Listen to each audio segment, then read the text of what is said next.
गुरुर्ब्रह्मा गुरुर्विष्णू गुरुर्देव महेश्वरा सद्गुरु साक्षात परब्रह्म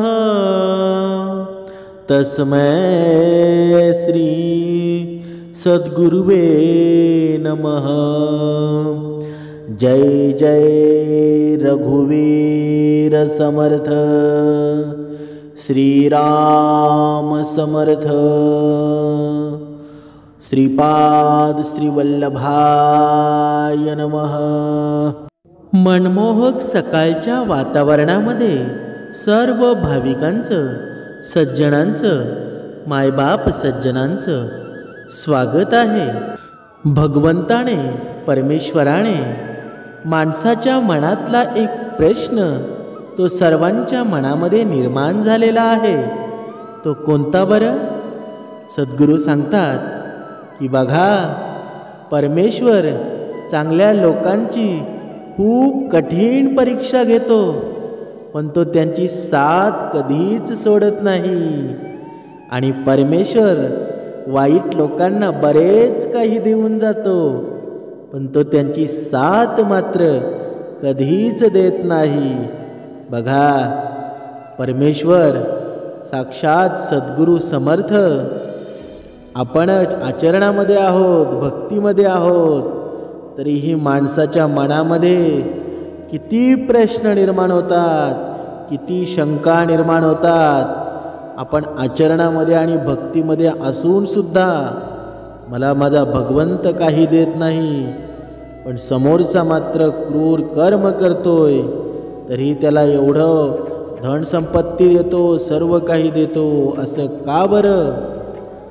भाविक सज्जनांनो, असं जर आपल्या मनामध्ये येत असेल ना, तर आपली भक्ती भगवंतापर्यंत अजूनही पोचलीच नाही।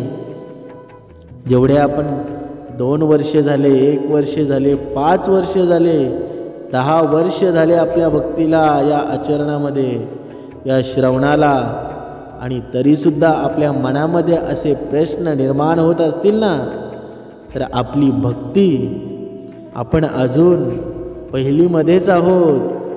जरी तुम्हाला वाटत असेल की मी 15वी पर्यंत गेलो, पण नाही, अजून तुम्ही पहिलीमध्येच आहात, काकीच शिकत आहात, तर अजून पुढचा अभ्यास मात्र करायचा आहे। आपण ही भक्ती कुणाची करत आहोत हेच या मानवाला अजून समजलेलं नाहीये। ज्या ब्रह्मांडाचा नायक आहे, त्या नायकानं खरं तर पूर्ण ब्रह्मांड काबीज केलेलं आहे, आणि या ब्रह्मांडाचं हवा, पाणी, सर्व गोष्टी, ऊन, वारा, सर्व गोष्टी त्याच्या हातामध्ये आहेत। नव्हे तर आपलं मरण सुद्धा त्याच्या हातामध्ये आहे। म्हणजेच काय? म्हणजेच ज्या ब्रह्मांड ज्याने बनवलेला आहे, त्या परमेश्वराची आपण भक्ती करत आहोत, तरी सुद्धा आपल्या मनामध्ये शंका निर्माण होते। हे खरंच दुर्दैव आहे, या भक्ताचे खरंच दुर्दैव आहे। 10 वर्ष श्रवणाला बसून सुद्धा या सज्जनाच्या, या भक्ताच्या मनामध्ये क्लेश, शंका निर्माण होत असेल ना, तर 10 वर्ष वाया जातील रे तुझे, कारण वाया गेली आहेत असं समज। म्हणजेच काय? बघा, आपण ज्या भगवंताची भक्ती करतो ना, भरपूर असे सज्जन भाविक आहेत, त्यांच्या मनामध्ये नेहमी असे प्रश्न निर्माण होत असतात की मी एवढी भक्ती करून सुद्धा मला कसलाही लाभ होत नाही, कसलाही धन संपत्तीचा लाभ होत नाही। खरंच मानवा, तू धन संपत्तीचा लाभ घेण्यासाठी इथे आला आहे का? खरंच तुझ्या मनाला विचार बरं। आणि सद्गुरू ते सुद्धा सांगतात की मला सांगायची गरज नाही, तुला जे हवं आहे ना, त्याच्यापेक्षा किती पटीनं तुला मी देणार आहे, आणि दिलंसुद्धा आहे। पण तुझी मात्र तुझं बोलणं, चालणं, या सर्व गोष्टी त्याच्यावर अवलंबून असतात। माझ्याकडे तुला देण्यासाठी खूप काही आहे आणि ते देतो सुद्धा आहे, पण तुझं बोलणं चालणं व्यवस्थित ठेव, तुझी वैखरी व्यवस्थित ठेव, कुणाशी कसं बोललं पाहिजे या गोष्टी तू लक्षात ठेव. नुसता मी करून कोणतीही गोष्ट होत नाही. तुझ्यामधला मीपणा जात नाही ना, तोपर्यंत तुला हवं तसं तुझं जीवन जगता येणार नाही. म्हणजेच काय? म्हणजेच हा माणूस आहे ना, हा माणूस दुसऱ्यांची तुलना करण्यासाठी गुंतून गेला आहे. भरपूर दुश्मन बनवलेले आहेत आणि वेळोवेळी त्या दुश्मनांची झगडा करण्याचा प्रयत्न करतो आणि सद्गुरूला सुद्धा विनवणी करतो की सद्गुरू मला याच्यावर विजय मिळवू दे.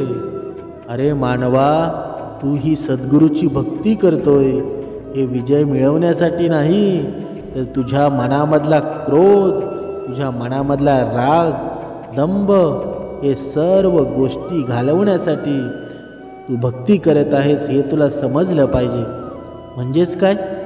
म्हणजेच बघा, त्याचा दुश्मन असतो, त्या दुश्मनाकडं खूप पैसा संपत्ती असते, त्याचे काळे धंदे असतात, तरीसुद्धा त्याच्याकडे अमाप संपत्ती असते.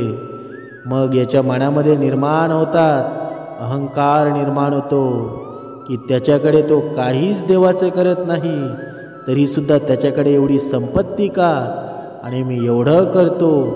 एवढं म्हणजे तरी काय?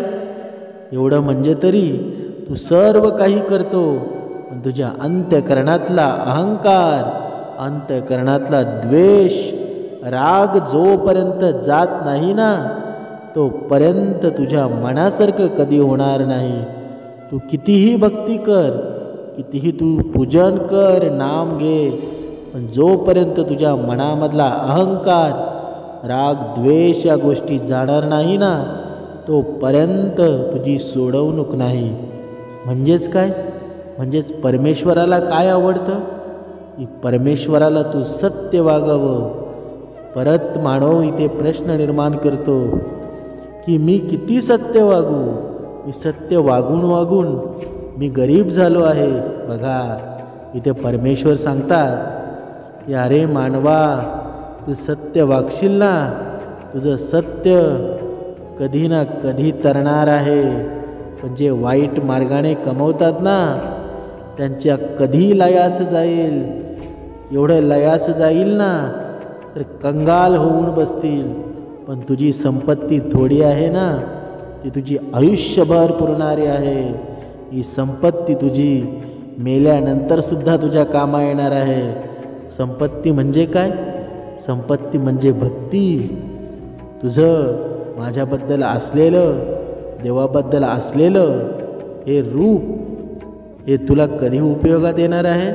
तू तर या कलियुगामध्ये धन संपत्ती तर कमावणारच आहेस, पण हे तुझं पुण्य कधी उपयोगात येणार आहे? या मानवाला अजून एक गोष्ट कळाली नाही की खरा तुझा प्रवास मेल्यानंतर सुरू होणार आहे. आणि हा प्रवास जर तुला चांगला करायचा असेल ना, तर तुझ्याकडे पुण्य नावाची गोष्ट पाहिजे. आणि हे पुण्य कधी होईल? जेव्हा तू या कलियुगामध्ये आचरण व्यवस्थित करशील. तुझं हे कलियुगामधलं वागणं कसं आहे त्यावर सर्व गोष्टी अवलंबून आहेत. बघा, इथे स्वारी श्रीकृष्णांनी सुद्धा या मानवाला उद्देशून सांगितलेलं आहे की बघा, जेव्हा युद्धाचा प्रारंभ होण्यापूर्वी हे ओळखणं गरजेचं असतं की मित्र कोण आणि शत्रू कोण. जो मित्राचे सोंग घेऊन द्रोह करतो ना, त्याला ओळखणं सुद्धा आवश्यक आहे. म्हणजेच काय? म्हणजेच इथे भक्ताला, मानवाला, सज्जन माणसाला परमेश्वर एकदम कर्तृत्ववान करण्याचा, निर्णय घेण्याचा अधिकार देत आहे की प्रत्येक वेळी शांत बसणं गरजेचं नसतं. कधीकधी योग्य निर्णय, आपल्या जीवनाचा योग्य वेळी वापर करणं ही काळाची गरज आहे. नाहीतर बघा, समोरच्याने मारावं आणि आपण मार खात राहो हे सुद्धा बरोबर नाही. म्हणजेच काय? म्हणजेच जेव्हा क्रूर कर्म निर्माण होतात, अहंकार निर्माण होतो, समोरच्यामध्ये अहंकार निर्माण झाला ना, तो अहंकार ओळखणं गरजेचं आहे.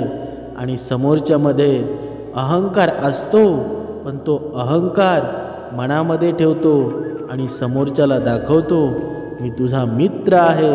आणि हे सुद्धा ओळखणं गरजेचं आहे. नाहीतर काय होतं, अंतिम क्षण येतो आणि अंतिम क्षणामध्ये मित्र आपला शत्रू होतो. म्हणजे समोरच्या माणसाला ओळखणं खूप गरजेचं आहे. श्रीकृष्णाने ज्यावेळी अर्जुनाला सुद्धा हेच सांगितलं होतं महाभारतामध्ये, जेव्हा अर्जुनाचे पूर्ण नातेवाईक समोर होते आणि इकडे अर्जुन होता, पण अर्जुनाला धर्म काय आहे हे पटवून देताना श्रीकृष्ण स्वारी सांगत आहेत की तुला मित्र वाटत आहेत ना, ते तुझे मित्र नाही आहेत.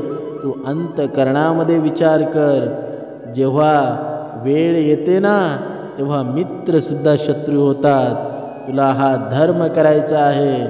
बघा, मित्राचे सोंग घेऊन द्रोह करतो ना, त्याला ओळखणं खूप गरजेचं आहे. पुढे बघा, स्वारी सांगतात की संकट समयी किंवा अपयश पदरात पडले ना, तरी धीर सोडू नको मानवा.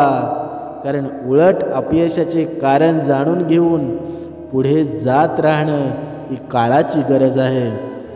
म्हणजेच काय? म्हणजे स्वारी या मानवाला कितीही उत्तेजन देण्याचा प्रयत्न करत आहेत की तुझ्या जीवनामध्ये माझी भक्ती करून संकट येणार नाही, अशी गोष्ट कधी घडणार नाही. संकट नक्कीच येणार आहेत, कारण जेव्हा संकट येतील ना, तेव्हा तुला सुखसुद्धा येणार आहे. म्हणजेच काय? म्हणजेच दुःख जेव्हा येईल ना, त्याच्या पाठीमागे सुख येणारच आहे, हे लक्षात असू दे. म्हणजेच काय? दुःख जेव्हा येईल ना, त्या दुःखाला सामोरे जाण्यासाठी तू धीर धर, आशा सोडू नको. कारण जे सुख तुला मिळणार आहे ना, ते सुख तुला काही दुःखांचे नाश करून टाकेल, एवढं सुख तुला मिळणार आहे. जर तुमचा उद्देश योग्य असेल ना, तर ते सत्य आणि न्यायासाठी असेल ना, तर ते साध्य करण्यासाठी साधन कुठलेही असो, त्याने काहीच फरक पडत नाही. म्हणजेच काय? म्हणजेच आपण जर सत्य आहोत हे आपल्याला जर माहीत असेल ना, तर आपल्याला घाबरण्याची काहीही गरज नाही. कारण देव साक्षात तुमच्या सोबत आहे, असं देवाचं सुद्धा मत आहे. म्हणजेच काय? म्हणजेच परमेश्वर सांगतात की तुम्ही खरे आहात. तुमच्या मनामध्ये तुमचं मन तुम्हाला सांगत असेल ना, तर कोणत्याही गोष्टीची चिंता करण्याची अजिबात गरज नाही. तुम्ही निश्चिंत राहा. पण तुमचं मन तुम्हाला सांगितलं पाहिजे का मी खरा आहे, तर कोणताही शत्रू किंवा कोणतेही कार्य करण्यामध्ये घाबरण्याची तुम्हाला गरज नाही. बघा, सद्गुरू पुढे सांगतात की निष्पक्ष तटस्थ व्यक्तीवर कधीही भरवसा ठेवू नको मानवा. कारण जी व्यक्ती सत्य, न्याय आणि धर्माच्या बाजूने आहे ना, केवळ तीच व्यक्ती विश्वासास पात्र आहे. म्हणजेच काय? बघा, आपण या कलियुगामध्ये, या संसारामध्ये आयुष्य जगत असताना आपले मित्र, नातेवाईक, काही अशी माणसं असतात की बघा, ती दोन्ही बाजूनं बोलतात. आपल्या शत्रूच्याही बाजूनं बोलतात आणि आपल्याही बाजूनं बोलतात. म्हणजे दोन्हीकडे त्यांचा तराजू सेम असतो. जिथे जास्त वजन होईल तिथे ते जातात. पण अशा व्यक्तीपासून आपण दूर राहिलं पाहिजे. माणसाने कसं असावं? माणसाने असावं तर असं की बघा, जरी महाभारतामध्ये कर्ण जरी युद्ध हारला असला ना, तरी मैत्रीला डाग लागू दिला नाही. असा होता कर्ण. बघा, कर्णाने कौरवांशी मैत्री केली, पण ती मैत्री कर्णाला माहीत होतं मी चुकीचं आहे. पण जेव्हा मैत्रीचा हात दिला ना, तर तो शेवटपर्यंत निभवला. जरी स्वतःचे प्राण जाण्याची वेळ आली तरी मागे सरला नाही. म्हणजेच काय? असं म्हणतात की प्राण जाये पर वचन न जाये. कारण मैत्री कशी असावी, मैत्री कशी असावी हे सुदामानं खरं तर श्रीकृष्णाशी केलेली मैत्री. बघा या मैत्रीच्या व्याख्या, मैत्रीचा व्याख्या म्हणजे काय? भरोसा. आपण एखाद्या व्यक्तीवर केलेला भरोसा, अतूट टाकलेला विश्वास. हा विश्वास जर आपल्याला मनापासून वाटत असेल ना, तर त्याच लोकांशी मैत्री करावी. म्हणजेच काय? दोन्ही बाजूने मैत्री केलेली कधीही क्रूरपणा असतो, कधीही वाईट असते. म्हणून निष्पक्ष आणि तटस्थ व्यक्तींवर कधीही विश्वास ठेवू नका. त्यांच्या आजूबाजूला सुद्धा जाऊ नका, कारण ते आपल्यासाठी कधीही अधर्म असतो. म्हणजेच काय? म्हणजेच बघा पुढे स्वारी सांगतात की कोणतंही संकट आलं ना, कितीही वाईट वेळ जरी आली ना, तरी ज्ञानाची कास कधी सोडू नका. ज्ञानच आपले सगळ्या संकटातून रक्षण करणार आहे. भले आपला प्राण जाण्याची जरी वेळ आली ना, तरी सत्य कधी सोडू नका. कारण जिथे सत्य आहे ना, तिथे माझा भगवंत कधीही उभा असतो, तुमच्या सोबत असतो. तुमचं प्राण कधी जाऊ देणार नाही, हे लक्षात ठेवा. जेव्हा अशी वेळ येईल ना तुमच्यावर की तुमचं या सत्यासाठी खरं तर तुमचं आयुष्य बर्बाद होण्याची वेळ येईल, पण भगवंत हे तुमच्यावर कधीच येऊ देणार नाही. कारण सत्य जरी किती डुबण्याचा प्रयत्न केला ना, तरी ते तरणारच आहे. बघा, कारण भगवंताची भक्ती भक्ताला कधीही तो बुडवून देत नाही. कारण ही श्रद्धा, विश्वास फक्त भक्ताच्या मनामध्ये पाहिजे. नाहीतर मणी नाही भाव आणि देवा मला पाव असं म्हणतात. आजचा कालचा भक्त, या कलियुगाचा भक्त असाच झाला आहे. फक्त वरून बोलतोय की देवा मी तुझी भक्ती करतोय, हे सर्व करतोय. 1-2 महिना पाहतो की बघा दर महिन्याला देव बदलत असतो हा भक्त. कधी हनुमंताची भक्ती करतो, कधी श्रीरामांची भक्ती करतो, कधी श्रीकृष्णांची भक्ती करतो, कधी वेगवेगळ्या बाबांची भक्ती करतो. खूप असे प्रत्येक देवाची भक्ती करत असतो, पण त्याला कुठेच काही फरक पडत नाही.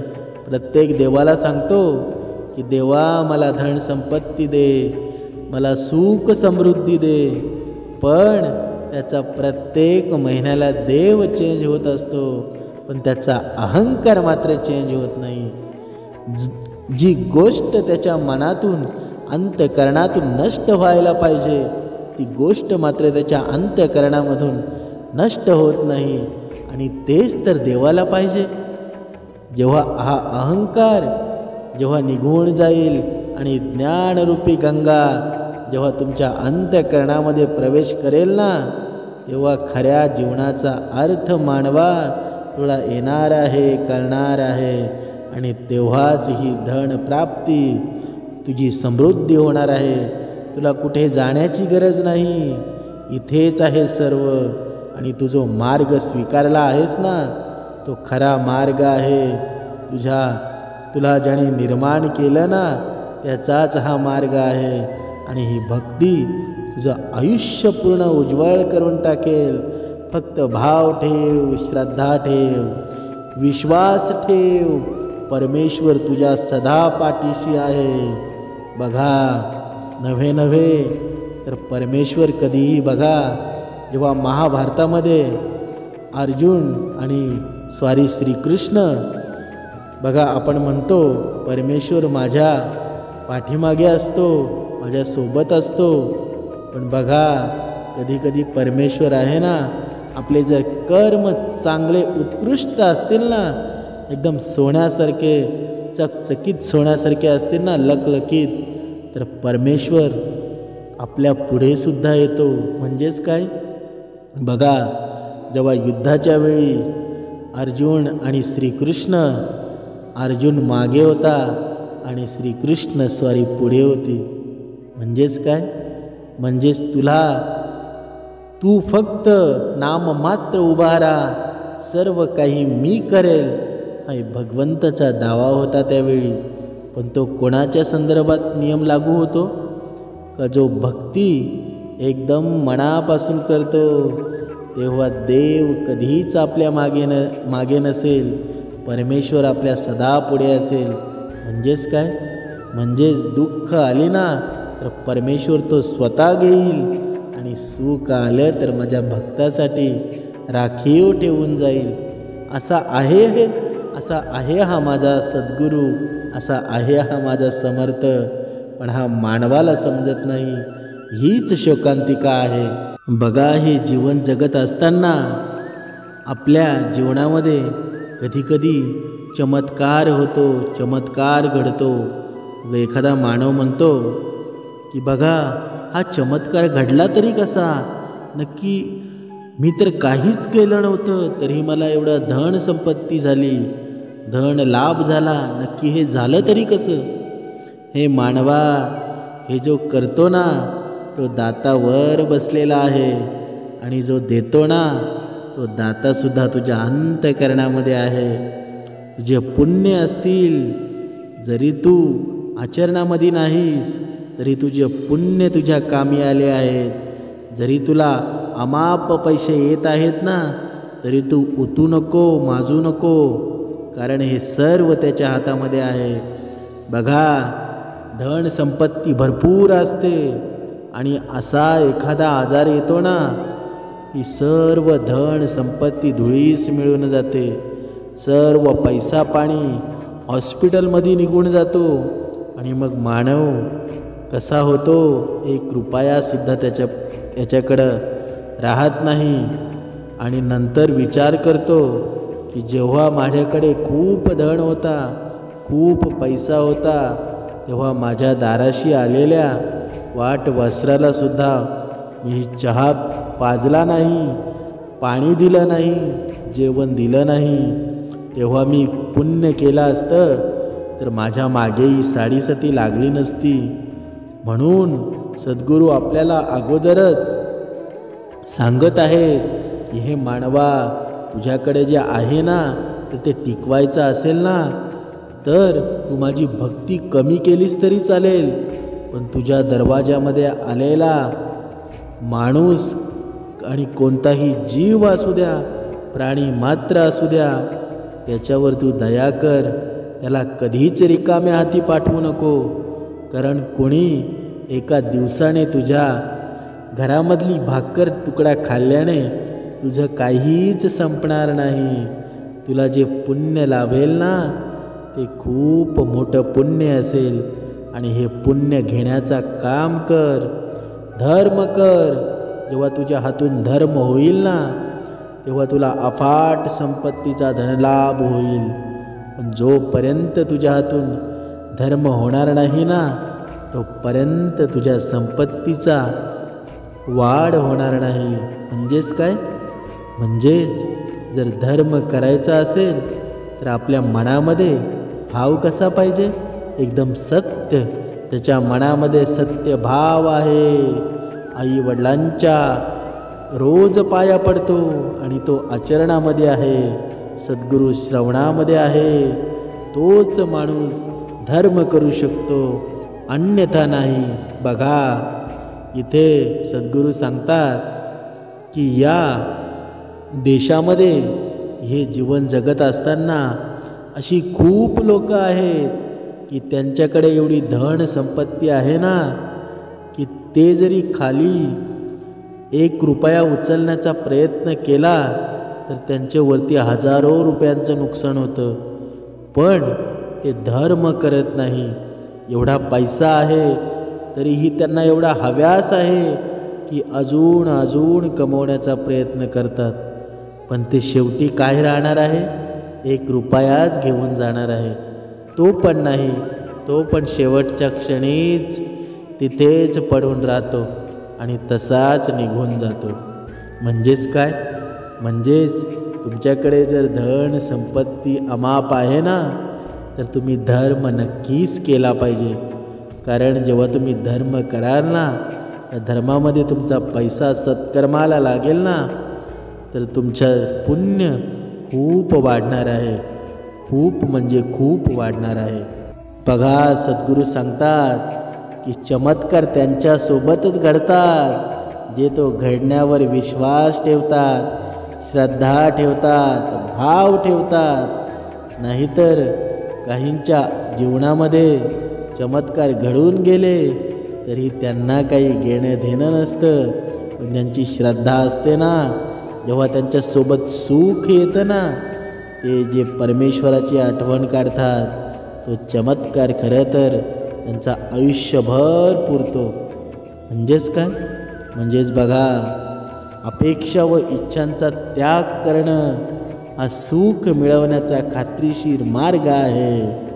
बघा, आपल्या इच्छा अपेक्षा माणसाच्या जीवनातल्या कधी संपतात का? कधीच संपत नाही, कधीच काहीच होत नाही. पण जर आपल्याला सुख मिळवायचं असेल ना, तर ह्या अपेक्षा आणि इच्छांचा त्याग करून द्या. जे होईल तो माझा सद्गुरू पाहील, समर्थ पाहतील. जे करतील ते तेच पाहतील. तुम्ही फक्त नाम मात्र राहा. जे होईल ना ते चांगल्यासाठीच होईल, आणि होणार आहे ना ते चांगल्यासाठीच होणार आहे. चिंता नसावी, कारण सद्गुरू तुमच्या पाठीशी आहेत. माणसाचे पतन त्याच क्षणी सुरू होतं जेव्हा तो आपल्या प्रियजनांना खाली खेचण्याचा प्रयत्न करू लागतो, मनात विचार करू लागतो. बघा, माणसाचं एक स्वभाव आहे की आपल्या पुढे कोणी चाललं ना, त्याला मागे खेचण्याचा प्रयत्न करतो. म्हणजे माणसाला काय वाटतं की तो माझ्यापेक्षा धनवान होऊ नये, माझ्यापेक्षा श्रीमंत होऊ नये. पण हे मानवा, तुला हे कसं कळत नाही? ह्या परमेश्वरानं तुला ऑलरेडी धनवान बनवलेला आहे, आणि तो समोरचा धनवान झाला आहे ना, ते त्याचं पुण्य आहे. त्याच्याशी तू स्वतःची तुलना करू नको, नाहीतर तुझी अधोगती झाल्याशिवाय राहणार नाही. म्हणजेच काय? बघा, अज्ञानी लोक फक्त स्वतःच्या लाभासाठी कार्य करतात, पण बुद्धिमान लोक विश्व कल्याणासाठी कार्य करतात. आणि बघा, सद्गुरू सांगतात, माझ्या श्रवणाला जो बसतो ना, तो विश्व कल्याणासाठी कार्य करण्यासाठी या कलियुगामध्ये आला आहे. तुम्ही ज्या पद्धतीने इथे श्रवणाला आज बसले आहात ना, इथे आला आहात ना, तुमचे खूप पुण्य आहे. मागच्या जन्माचे खूप पुण्य घेऊन तुम्ही आला आहात. नाहीतर आजच्या काळामध्ये 2-2.5 तास बसण्याची ताकद या मानवामध्ये आहे? एक ठिकाणी बसण्याची ताकद या मानवामध्ये आहे का? बघा, आज आपण प्रत्येक माणसाच्या हातामध्ये मोबाईल आहे, स्क्रीन टच मोबाईल आहे. पण त्या मोबाईलमध्ये काय काय माणूस बघतो हे स्वतः विचार करा. बघा, पण तुम्ही सज्जन भाविक मायबाप आज हे निरूपण ऐकत आहात, हे खरंच तुमच्या पूर्वजांचं पुण्य आहे, तुमच्या आईवडिलांची पुण्याई आहे. नाहीतर हे असे विचार ऐकायला माणसाला आवडतात का आजच्या काळात? अजिबात आवडत नाही. पण त्यांची अधोगती लवकरच होणार आहे. बघा, सद्गुरू पुढे सांगतात की आयुष्यात काही झाले ना तरी निराश होऊ नको माणसा, कारण त्यावेळी तुम्ही डुबले नाही तर तुमचा काळ खराब असतो. म्हणजेच काय? म्हणजे सद्गुरू बघा, सद्गुरू या माणसाला या जीवनातून, या दुःखाच्या जीवनातून काढण्यासाठी किती प्रयत्न करत आहेत की माझा भक्ताला कधीच दुःख येऊ नये. पण जे दुःख जरी आलं ना तरी त्याने स्वतःची हार मानू नये, ती हार समजू नये. कारण जेव्हा तुला दुःख येईल ना मानवा, तेव्हा तू समजून जा, तुला दुप्पट सुख येणार आहे. पण आत्ताचा मानव तसा समजतो का? तर समजत नाही. हीच खरी शोकांतिका आहे. बघा, ज्याप्रमाणे आपल्या ध्येयापासून भरकटलेल्या अर्जुनाला श्रीकृष्णाने ज्ञान देऊन पुन्हा योग्य मार्गावर आणलं होतं ना, त्याचप्रमाणे भगवान श्रीकृष्णाने या कलियुगातल्या मानवाला उद्देशून म्हटलं आहे, हे मानवा, तू भक्ती करतो आहेस ना, ती योग्य भक्ती आहे. कधीही सोडून जाऊ नकोस, कधीही मनात शंका आणू नकोस, कधीही इथलं सोडून जाण्याचा प्रयत्न करू नकोस. कारण तुझे काळाचे भय नष्ट होणार आहे आणि तुझी अधोगती जी व्हायची होती ना, ती आता थांबणार आहे. पण हा मानवाच्या मनामध्ये शंका निशंका यांच्या एवढा भरलेला आहे ना, हा अहंकार जोपर्यंत जाणार नाही ना, तोपर्यंत या मानवाचं काही खरं नाही. म्हणून हे मानवा, तू अर्जुनासारखा आहेस. आणि ज्यावेळी अर्जुन एवढा श्रेष्ठ असताना सुद्धा श्रीकृष्ण स्वारींची त्याला गरज पडली, म्हणजेच या मानवाला बघा, आजचा मानव आहे ना, तो स्वतःला श्रेष्ठ समजतो. असं म्हणतो की मला कुणाचीही गरज नाही, मला कुणाशीही घेणं देणं नाही. पण आपण या संसारामध्ये राहतो, त्याच्यामुळं माणूस माणसाशी योग्य रीतीने वागणं हाच तर खरा माणुसकी धर्म आहे. सत्य वागलं पाहिजे. बघा, अर्जुन एवढा धनुर्धर सर्वश्रेष्ठ होता, तरीही सुद्धा अर्जुनाला गुरुची गरज लागली, स्वारींची साथ लाभली, म्हणून अर्जुन पहिल्या तीराला पोचला. बघा, अर्जुनाचं खरं तर या महाभारतामध्ये अर्जुनाचाच बोलबाला झाला. बघा, अर्जुनापेक्षा कर्ण श्रेष्ठ होता, पण युद्ध मात्र कोण जिंकला? अर्जुन जिंकला. कारण का? कारण त्याच्या पाठीमागे समर्थ कृपा होती. आणि जिथे समर्थ कृपा असते ना, तिथे सर्व काही छान एकदम सुखमय असतं.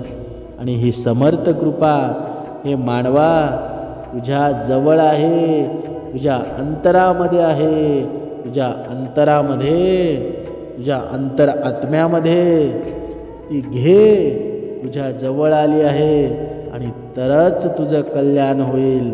नाहीतर तू अधोगतीला गेलास ना, तर तुझा क्षण कुठे निघून जाईल आणि कोणत्या प्रवासाला निघशील ना, तर तुला समजणार सुद्धा नाही.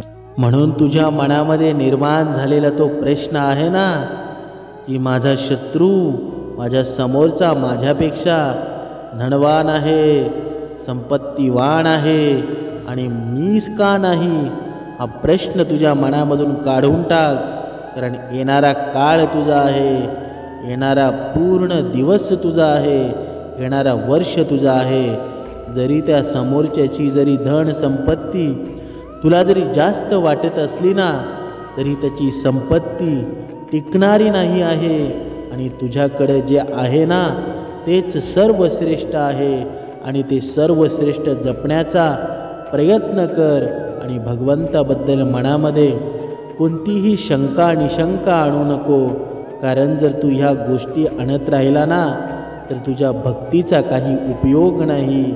तुझा अहंकार जर तुझ्या मनामधून जर निघून गेला नाही ना, तर तू पहिलं तीराला जाऊ शकत नाही. जर ही जेव्हा समर्थ कृपा होईल ना, तेव्हा खऱ्या भक्तीचा आनंद तुला मिळणार आहे. म्हणून तुझं आहे तुझं पाशी, परी तू जागा चुकलाशी.